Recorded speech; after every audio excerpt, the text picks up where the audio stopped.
Good morning, everyone. Welcome to our 4th annual Transgender Day of Remembrance Memorial Service.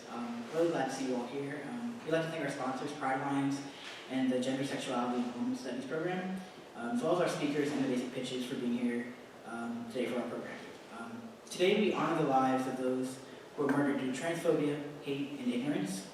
And we take space to acknowledge that the violence against our trans community is continuing to be waged in a number of ways, both physically and politically. It should be heavily noted that some of the topics that will be presented today will cover some triggering topics such as sexual assault and rape, suicidal ideation, and suicide. I encourage everyone to practice self-care throughout the entire service and take space as you find it necessary for you. And with that, thank you all for attending. We'll have our first speaker, which is Pachuis Akats.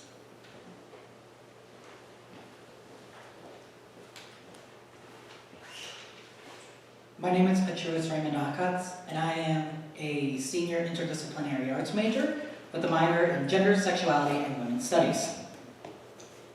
When we first started the first ever Transgender Day of Remembrance Memorial Service back in 2015, we created this event to honor all transgender people who have been murdered or committed suicide. This includes trans people of color, trans people who do not identify in the gender binary, and transgender youth. However, what we often forget to talk about is transgender people with disabilities. On February 7th, 2016, a news report came out on CNN about a transgender man on the autism spectrum having been shot and killed by police officers in Mesa, Arizona. In a YouTube video, Caden Clark came out as a transgender man. Clark faced struggles when it came to his doctor. He was denied testosterone.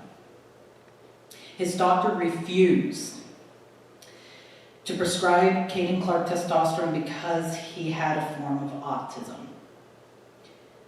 The doctor said that Caden had to be cured from autism in order for his doctor to prescribe him testosterone.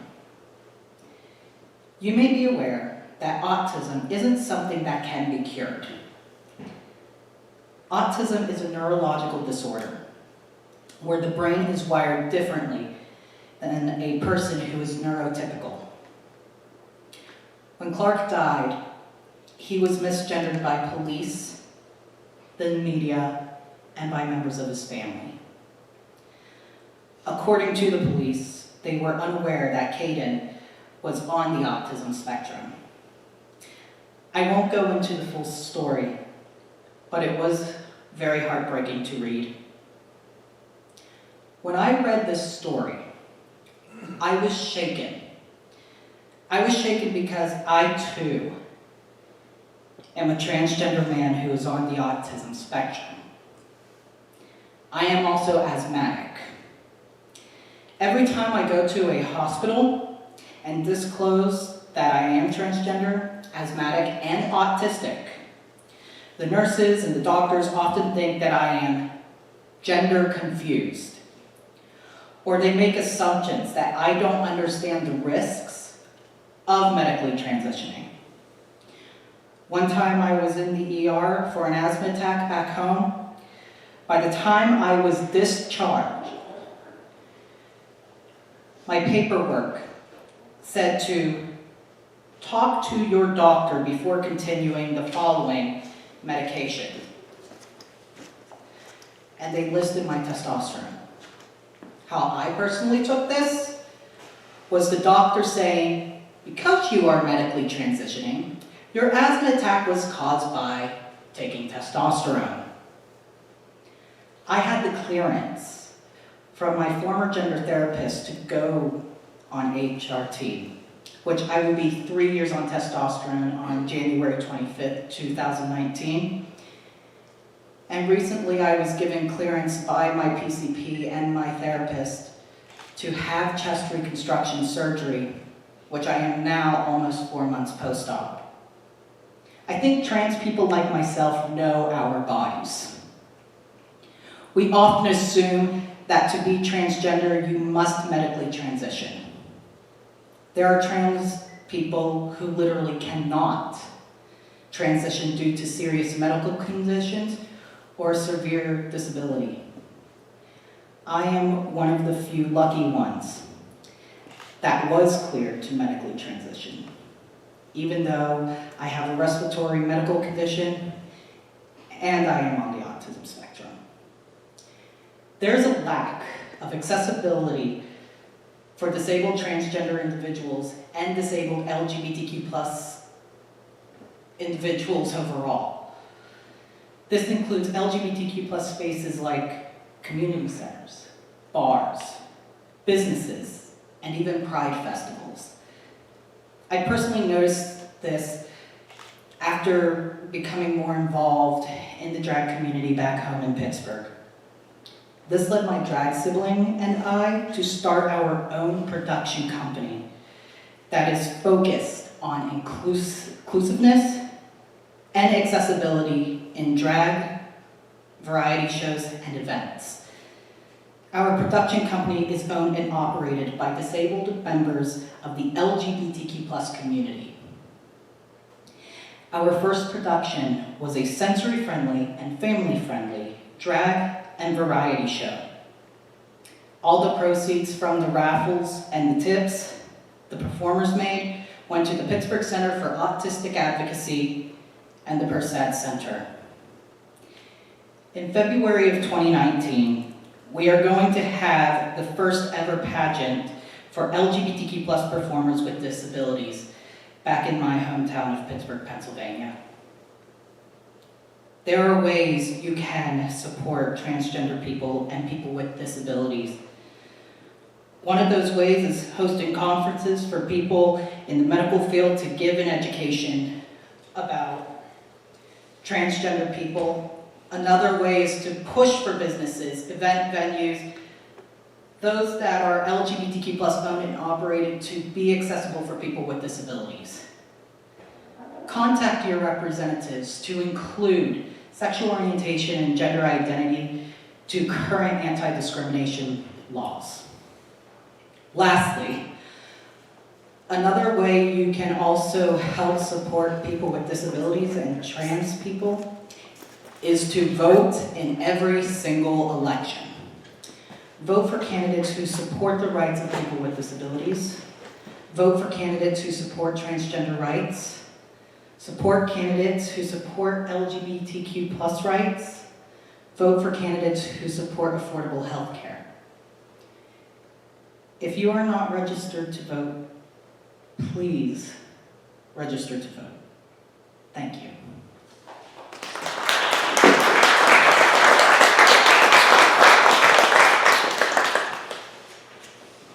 Very well done. Okay, our next speaker is Patricia Fitz.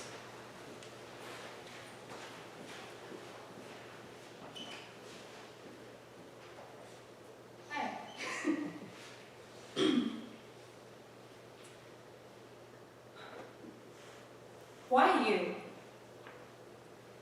This is a question I have gotten quite regularly over my short lifetime being an ally of the LGBT+ community. Why you? From sitting in the high school cafeteria and laughing with one of my best friends who wore clothes, sported mannerisms, and rocked a shorter haircut that wouldn't be seen typically as feminine, to being an active member of our campus's Pride Alliance and serving previously as vice president and currently as student government representative for the club, this question has followed me. Why you? From the slightly disappointed looks of older fellow church members of my home church when I was 16, to the confused looks of my straight cisgender friends in my 20s, this question has followed me.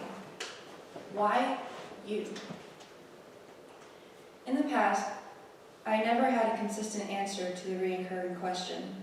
Normally an unsure shrug, followed by a vague statement regarding my beliefs of right and wrong. But lately, I have been thinking of my answer a little differently. As a woman who identifies as heterosexual and cisgender, I can see why my strong involvement with the LGBT+ community can be looked at as unconventional. But today, I feel that I have finally found an appropriate answer. So why me?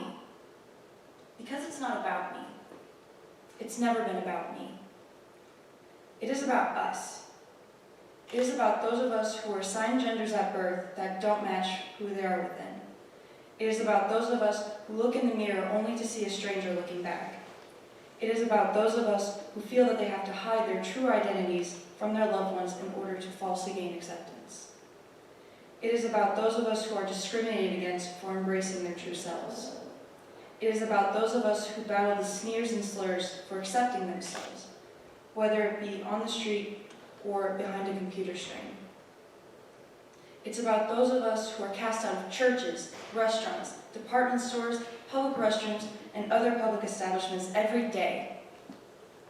It is about those of us who have to fear the political system and its leaders that are supposed to represent and protect them. It's about those of us whose faces become pictures and names become memories because of acts of hate. It's about those of us who look upon the pictures and names shown today and fear for their own lives, wondering if they will be the next victim. It's about our friends, family, loved ones, neighbors, and teachers who help influence, love, and shape us, but are looked upon as confused or misguided in return. It is true that I cannot understand the hardships those in the transgender community go through. I cannot live in the footsteps of the minority, and I cannot speak on behalf of them as well. But I can educate myself, and I can use my influence, no matter how small, to educate others, and by doing this, I can turn the I into we, and we can do so much more. We can spread the knowledge to those that might not have any. We can stand up for the rights of our friends who face troubling times like these. We can do our part to lower the number of pictures and names that increase every year, and we can turn them instead into brothers and sisters.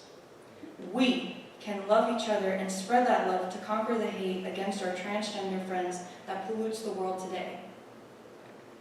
None of us deserve to feel the need to hide. None of us deserve the awful treatment that the transgender community experiences. None of us deserve to fear our lives because of our identity. And none of us certainly deserve to die because of it. So to those of you who cannot share the struggles, cannot suffer the horrors, and cannot experience the fear that lies within the transgender community, and are asked, why you? The answer has never been about you, and today it still isn't about you. It is about our transgender loved ones and friends who bravely fight in a battle for equality and acceptance. It is not about you or me. It is about our fellow humans, our transgender friends and family. It is not, nor will it ever be about you. It is about the difference that you can make and the role that you play and what you achieve with it to bring us closer to a time of love. So why you? Because it's not about you. It is about us. Thank you.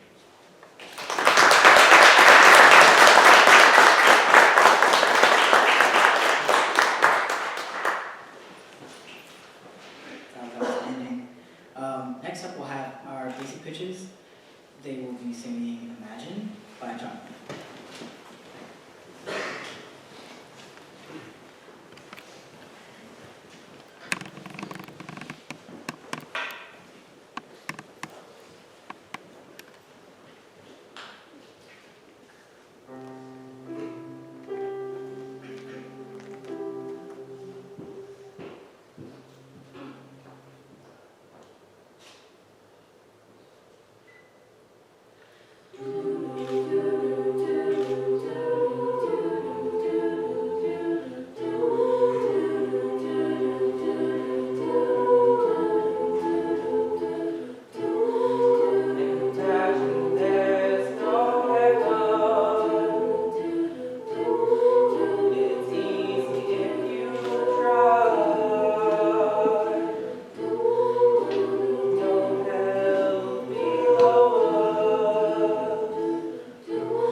Our next speaker is Norman Frisbee.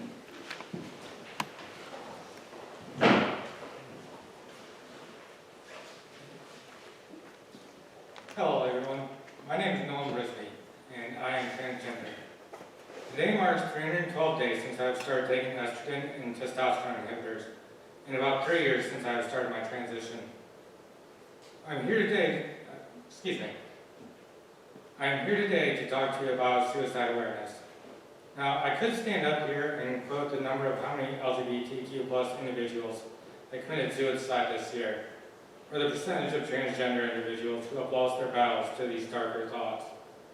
I will not be doing that, however, because to me this turns these individuals into nothing more than numbers and statistics, and does nothing to tell you of their stories.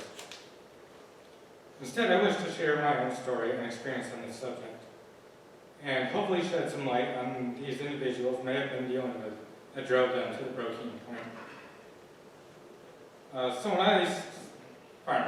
Unfortunately, one thing I realized during my transition is hormone therapy can make you cry at the drop of a hat, so if I get emotional, please understand it. Now, so what I say may be uncomfortable for some of you to hear, and I apologize if that is the case. Now, this is a difficult subject, but it's one that cannot be ignored. My intent today is to leave you all with a message of hope, however, so I ask that you bear with me until the end. Looking back, I'm surprised that I did not realize I was transgender sooner. Even as a young child, I was always drawn to more feminine interests than what boys were supposed to like. I like Barbies or toy cars or action figures, and I distinctly remember begging my mom to have a purse just like her when I was little. Through kindergarten, I probably carried that thing for about a year, until I remember someone at a grocery store telling me that boys weren't supposed to carry those.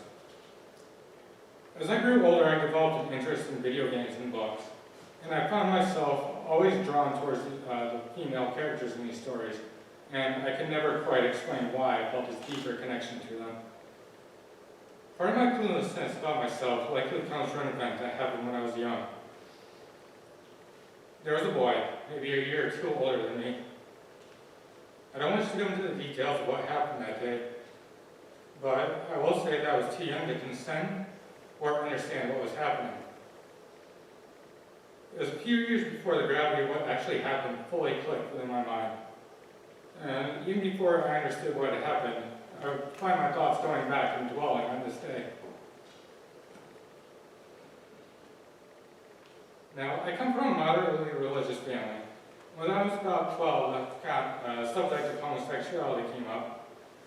About this time, a certain group of individuals that started their special brand of nonsense, protesting military funerals for context on who I might be speaking of. When I asked my parents about what these people were talking about, they explained to me that in some parts of the Bible, it described being gay as a sin. And that was what this group was using to justify their horrible protest. It was a small comment, but it was enough to send me into a downward spiral.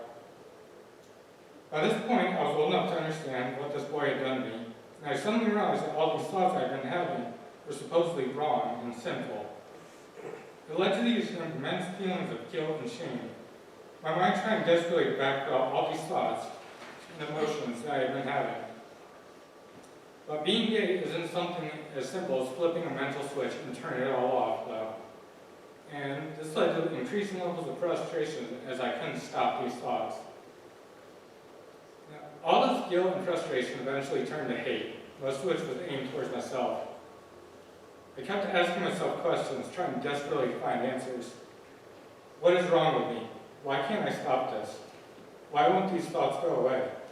I started to despise myself, utterly loathing everything about me for these thoughts I couldn't control. I pushed my sexuality aside and refused to acknowledge it. And as a result, I repressed this draw I felt towards being more feminine. After high school, I joined the military, choosing to go into the infantry. I had known for years I was going to enlist, but my career choice was a result of how my self-image had degraded by this time. At this point, I was utterly numb to the idea of my life having value. Having spent so long hating myself that I couldn't care what happened to me. Now, I justify these thoughts by rationalizing it, that I'm taking the spot so someone else doesn't have to. My disregard for my own life possibly saving another by keeping them from being in the fight. Excuse me.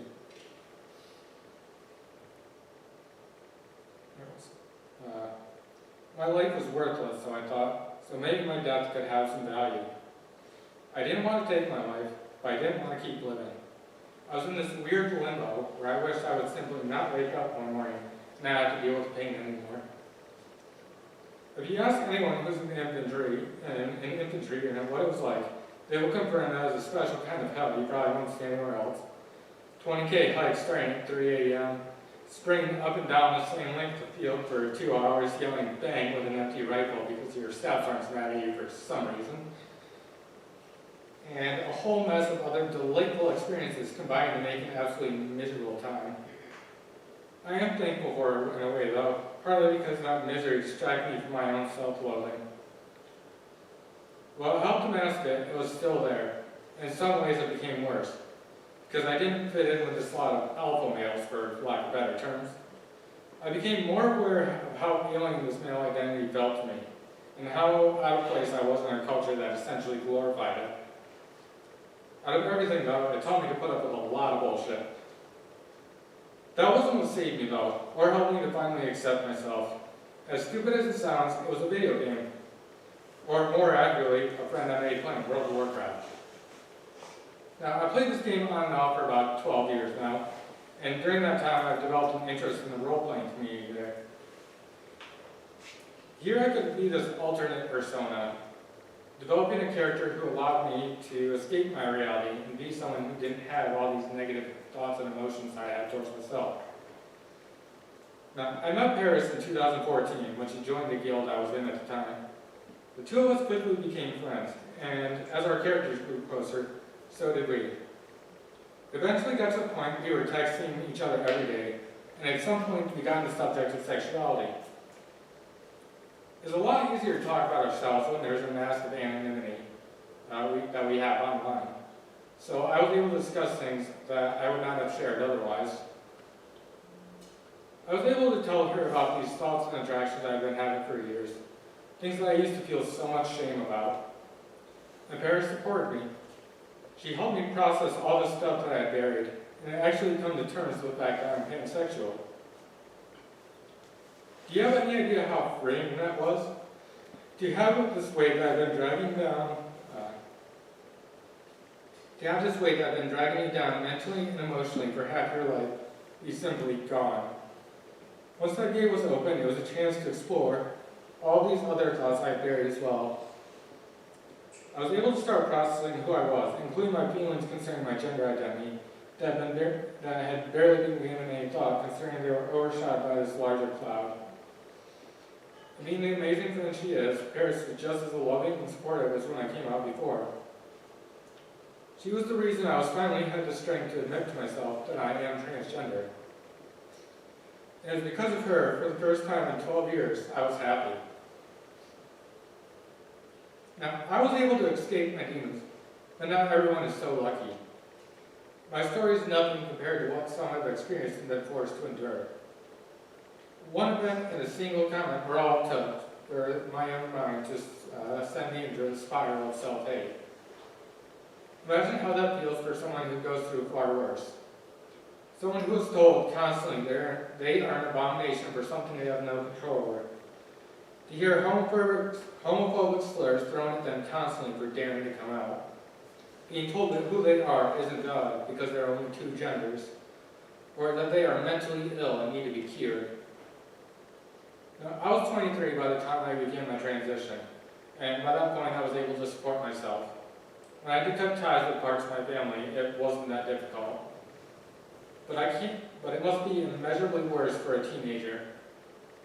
I can't begin to imagine what it must be like to be 16 and tell your family who you are, only to be cast out and kicked from your home. With nowhere else to go, bombarded by all this hatred and venom, it's understandable that there seems to be only one choice left that can end the pain. Now, I stated earlier that my story was a message of hope. I still stand by that statement. I ask everyone here to be that friend that Paris was to me, to be loving and supportive of those who come to you for help. Be that person I can reach out to when all else seems lost, and help them find their way out of the darkness. And for those of you in the audience who may be struggling with these thoughts, I ask you to find those friends that can help you when you are at your lowest.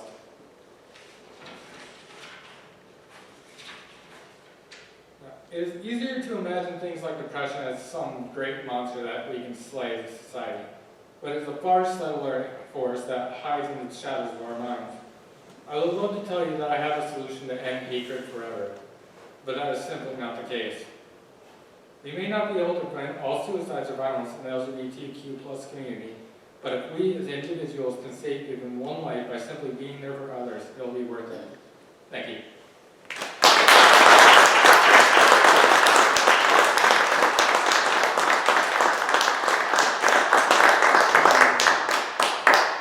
Our next speaker is Angie Wolf.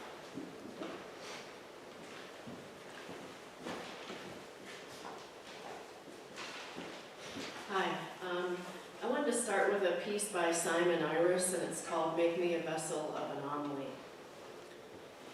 I am what I had never intended to be.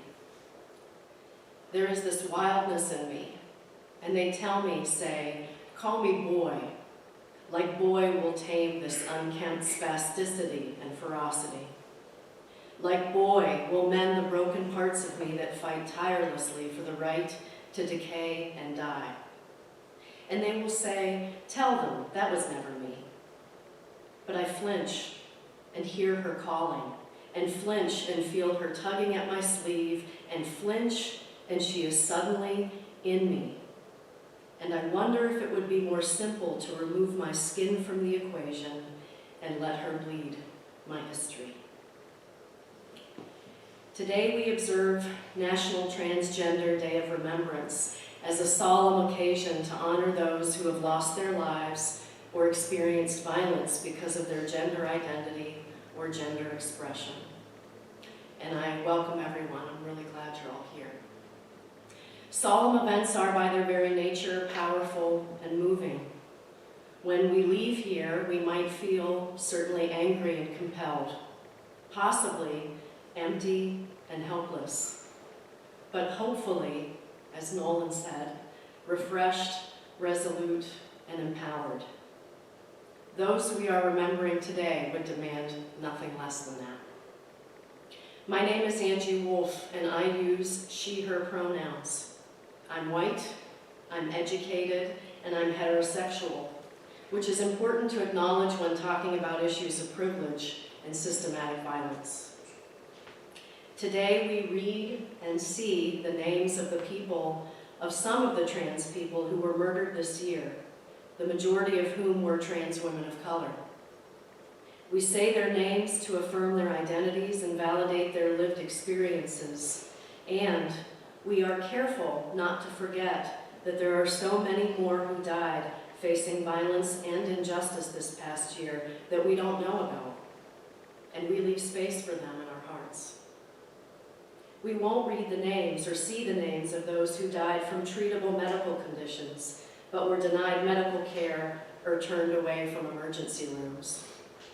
We won't read the names of those who died in the street, unable to rely on the social supports that many of us take for granted. And we won't read the names of those who took their own life, something a trans adult is 20 times more likely to attempt. If we did add the name of every trans person who died as a result of systematic injustice in America this year, we would still be reading that list tonight. And if we expanded it beyond our own borders, this hour would expand to a day. It would expand to a whole week in order to read all of the names of those that we have lost. Let us not forget the unknown, the unseen, and the unspoken. We honor those who continue to experience violence and recommit to changing hearts and minds in order that all people are free from discrimination, hatred, and violence, including transgender people. Equality is not a liberal ideal. It should not be consigned to the platform of a single political party. It is a prerequisite to basic humanity. How easy it is to say, how about a little tolerance and acceptance? Prejudice is just one of the easy solutions of a very small mind. How can we help? How can I help? I can challenge people to exercise their intellect and not their prejudice. I can simply be a positive role model of acceptance in my daily life and take the moment to occasionally challenge others to repudiate that intolerance. And so, to close, I wanted to read a poem to honor Transgender Day of Remembrance. It's by a woman named Jennifer Angelina Petro, and it's called Transcendencies. We are all transcendent, shining across space and time in clouds of oxygen, carbon, hydrogen, and nitrogen. Each and every one of us transcends something, or someone, or somehow, or someday. Just to be able to stand here in this very moment, catching our breath and learning to live. We all transcend and become. It is as simple as that. Our bloodstreams are transoceanic. Our bodies, holy translations of spirit and soul, transcribed onto the pages of the world by an author who knows us by heart and accepts us as we are. Yes, we are trans-pierced with pain, every day just leaving our house and wondering if we will be safe. Yes, we have been transplanted inside, and for some, the ground grows more certain with every step, while others cannot move out of fear for their lives. Even as we progress in small ways and big, through a series of seemingly never-ending transversals, only to find ourselves transported into more hatred, ignorance, and shadow-driven insecurities. We are still here, and we will not give up. We trans-illuminate boundaries that no longer have solid meaning. They never did. We are waking up to the truth that gender is not fixed. It is trans-migratory and no longer the transaxle of a tired binary sustained by those who have never even taken the time to get to know their own bodies, let alone love or transform them into possibilities without shame. Even though everything about people like us is transubstantiated by living, breathing experience and science, for here we are, and yet we are told we do not exist. We are told we do not deserve to exist, even though our lives are based on real, vital, valid, individual, and continuous transitions of body and spirit. We are still told we are evil, perversions, abominations. How many more of us will be murdered by transient thinking people before the world decides it is one more too many? What makes transphobic people think that they can transpose an already faulty belief system onto us to justify or rationalize their unjustifiable and irrational actions and laws? Do they really think we will not fight back against their genocidal ways? Oh, my dear trans community, let us help transport one another and the world into a time where transcendencies are accepted as commonplace. It will happen despite their barbaric ideas. We will not be transfixed by their condemning and weakening gaze. They, who cannot think past their own shadows, they too will be transformed. We are living transmissions of realities that shine a light on their small-mindedness and we are here to stay.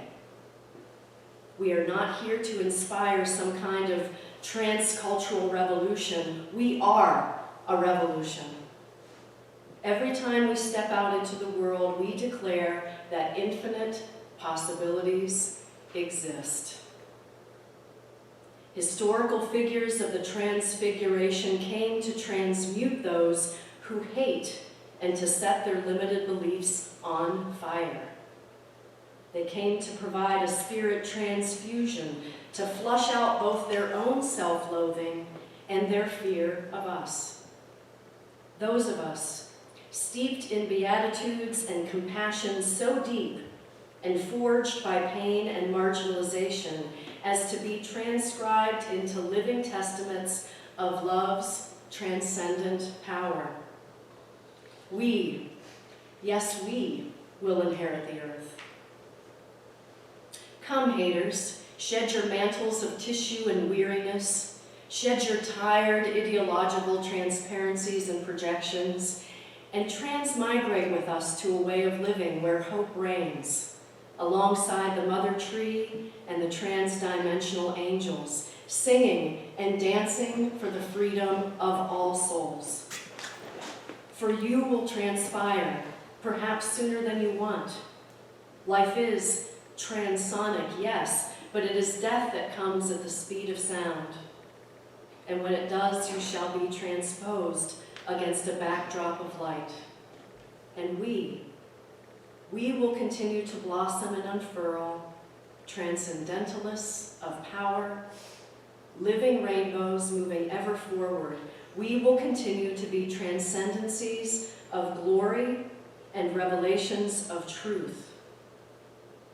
We will ever be here, shining a light on hypocrisies and reveling in the wonder of who we are. May we transcend our own limited ideas of what it means to be really trans. May we put an end to policing one another and instead accept one another for our trans unique journeys. May we all join forces to trans-free ourselves and one another. For we are all transcendent, shining across space and time in clouds of oxygen, carbon, hydrogen, and nitrogen. Each and every one of us transcends something, or someone, or somehow, or someday. Just to be able to stand here in this very moment, catching our breath, learning to live. We all transcend and become. It is as simple as that.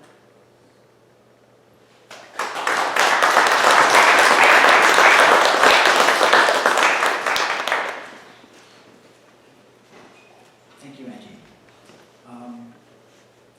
Next, we'll have the lighting of candles and a moment of silence as I read the names. Okay. Fantasia Bell, 18. Amaya Tyree Berryman, 28. Sierra Minaj Carter Frazier, 31. Antaja English, 38. Nikki Enriquez, 28. Carla Patricia Flores Pavon, 26. Nino Fortson, 36. Zakira Fry, 28. Sasha Garden, 27. Vicky Gutierrez, 33. Tanya Harvey, 35. Kathlena Christina James, 25. Felicia Mitchell, 45. London Moore, 20. Gigi Pierce, 28. Dejanae Stanton, 24. Krista Lee Steele Nudsleen, 42. Diamond Stevens, 39. Shanti Tucker, 30. Celine Walker, 36. Sasha Wall, 29. And Keisha Wells, 54. Let's have a moment of silence, please.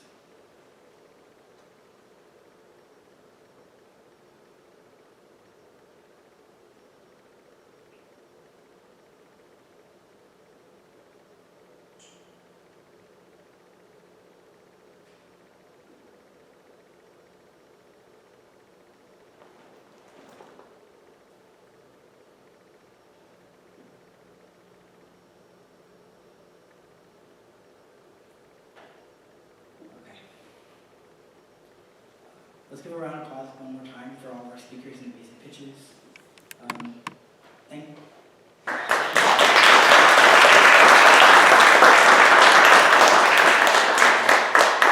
Thank you all for being so open with us and sharing your stories. With the official day of Transgender Day of Remembrance actually on the 20th, I ask that you show up on that date as well. But on your social media, or just by educating your peers, by speaking up if you hear something, or even just taking a moment of silence that day to remember everyone that you heard about today, and also just doing your own research and looking at other lives that may have been lost that we didn't need to cover here. As a reminder, Pride Alliance meets on Wednesday nights at 8 p.m. in Source 161. We hope to see you there. We have a lot of interesting discourse around similar topics, and we hope to provide a safe place for you all too to kind of express yourselves and share your stories. Thank you all for coming. There are refreshments in the back. Hope you all have a great day.